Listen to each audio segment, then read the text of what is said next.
दोस्तों, हम्पी में मैं पिछले 7 दिन से हूँ और आज मैं मेरे ट्रैवल जर्नी को हम्पी से एंड कर रहा हूँ।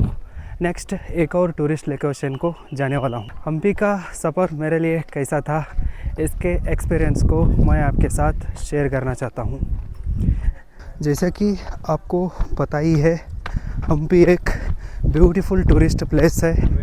यहाँ नदी भी है, वर्ल्ड हेरिटेज मोनूमेंट्स भी है, हिस्टोरिकल प्लेसेस भी है, डिवोशनल टेम्पल्स भी है और ये Hampi the forgotten kingdom, Vijayanagara kingdom का राजधानी भी थी।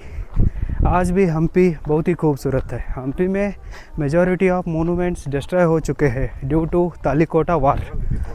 ये रिमेन्स ही इतना खूबसूरत है, तो उस समय पे साम्राज्य और सारे मोनूमेंट्स कितने खूबसूरत होंगे आप सोच सकते हैं। हम्पी का बजटिंग के बारे में बताना है तो हम्पी में आपको 500 से लेके 3000 तक आपके बजट और कंफर्ट के अनुसार रूम मिल जाते हैं।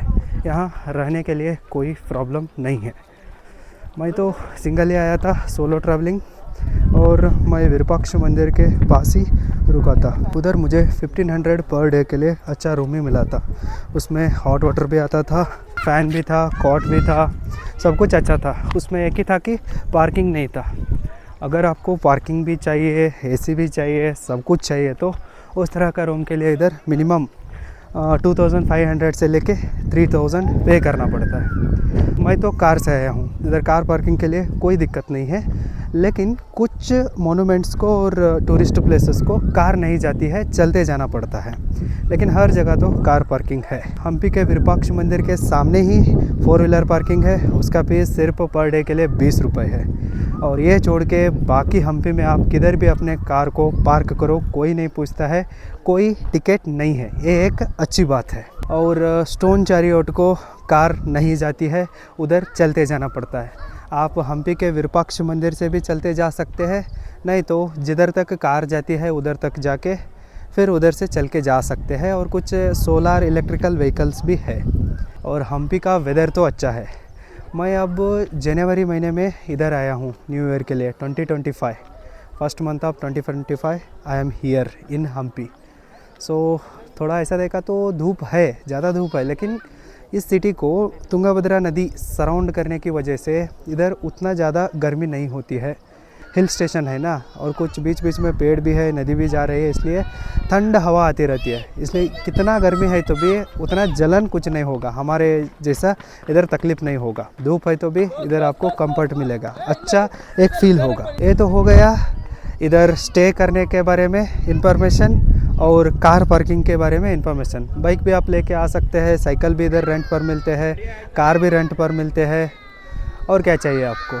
और गाइड्स तो बहुत सारे हैं, और कोई किसी को भी आप पूछते हैं तो कोई भी आपको कंप्लीट इन्फॉर्मेशन बता देता है। और लैंग्वेज का भी कोई इशू नहीं है। यहाँ के लोग रीजनल कन्नड़ भाषा बोलते हैं, तेलुगु, तमिल, मलयाली, इंग्लिश, हिंदी सब कुछ बोलते हैं। यहाँ के लोग ज़्यादातर इंग्लिश बोलते हैं, क्योंकि यहाँ बहुत सारे फॉरेनर्स आते हैं। यहाँ के बिजनेसेस का मेन कस्टमर्स फॉरेनर्स ही है, वो 12 महीने आते ही रहते हैं। इसलिए यहाँ के लोगों को इंग्लिश बहुत अच्छी तरह से आती है और हिंदी भी आती है, कोई प्रॉब्लम नहीं है। लैंग्वेज का भी कोई इशू नहीं है। और यहाँ टूरिस्ट ज़्यादा आते हैं, लेकिन लोकल लोगों की पॉपुलेशन बहुत कम है। मतलब लोकल लोगों का कोई भीड़ नहीं रहता। जितने भी लोकल लोग रहते हैं ना, वो उनका खेती बाड़ी करते हैं, टूरिज़्म का, होम स्टे बिज़नेस, फूड का बिज़नेस है, तो वो करते रहते हैं। अब मैं आपको खाने के बारे में बताता हूँ। यदि आप हम्पी में विरूपाक्ष मंदिर के पास रुकते हैं तो आपको प्योर वेजिटेरियन खाना मिलता है। आपको इडली वगैरह 30 रुपये को मिलता है, डोसा 50 रुपये को मिलता है, पुलाव 50 रुपये को मिलता है। यदि आप फुल वेजिटेरियन थाली खाते हैं तो मेरे जैसे लिंगायत थाली बोलते हैं उसको, मैं भी लिंगायत हूँ, मुझे प्योर वेजिटेरियन लगता है। उस तरह का खाना को आप ऑर्डर करते हैं तो आपको 120 रुपीज़ से लेके 150 तक बढ़िया आपको प्योर वेजिटेरियन खाना मिलता है। यदि आपको अलग तरह का खाना चाहिए तो, आई मीन नॉनवेज चाहिए तो, आप ड्रिंक्स करते हैं तो फन करना चाहते हैं तो उसके लिए हम्पी में जगह नहीं है, आपको कमलापुर से आगे जाना पड़ेगा। जैसे कि सनापुर एरिया में गया तो उधर सब फॉरेनर्स ज़्यादा स्टे करते हैं, उधर आपको उस तरह का फैसिलिटी मिलेगा। लेकिन मंदिर के आसपास और मेन हम्पी एरिया में आपको वो सब करना अलाउड नहीं है, आपको मौका नहीं मिलेगा। इधर अच्छे तरह से ही प्योर रहना पड़ेगा, क्योंकि इधर ज़्यादातर डिवोटीज आते रहते हैं। इधर हम्पी में आपको बहुत सारे अच्छे अच्छे वर्ल्ड हेरिटेज साइट्स, मोनूमेंट्स देखने को मिलते हैं और उनका एंट्री फ़ी सिर्फ 35 रुपीज़ है। आप हम्पी में किधर भी जाके एक बार पेमेंट करके टिकट लेते हैं, तो आप डिजिटली किया 35 रुपीज़ पर डे है, और आप फिजिकली करते हैं तो कैश में देते हैं तो 40 रुपीज़ पर डे है। और ये एक दिन तक चलता है और पूरे हम्पी में चलता है। एक बार टिकट निकाला है तो बार बार निकालने की कोई ज़रूरत नहीं पड़ती है।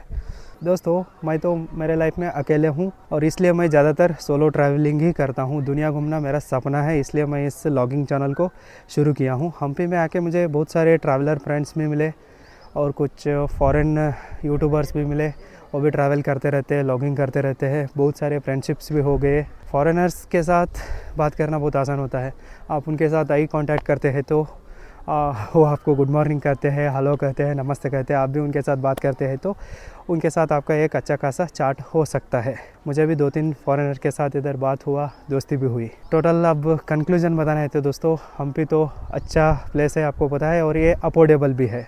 आप कम बजट में भी हम्पी में आके एक हफ्ते तक आराम से रह सकते हैं। और एक और बात दोस्तों, हर दिन दोपहर में हम्पी के विरूपाक्ष मंदिर में खाना मिलता है, वो भी फ्री में मिलता है। राइस सांभर रहता है और यहाँ के विद्यारण्य मठ वाले उसे प्रोवाइड करते हैं।